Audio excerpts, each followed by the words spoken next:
It's immensely beneficial to be able to have training after the system audits that we do. We've found that it's immensely helpful to our customers to be able to understand well their systems after we perform an audit, and we're able to troubleshoot a number of their different problems. One thing with the training courses that we offer is that it helps the user, the customer, be able to understand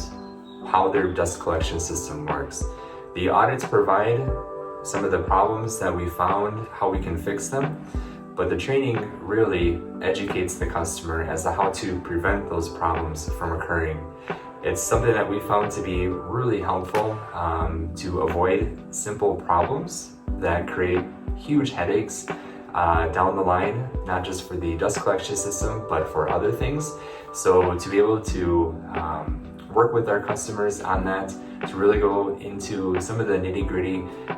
things about dust collection with them with that training course has really been beneficial to a number of our customers, and they've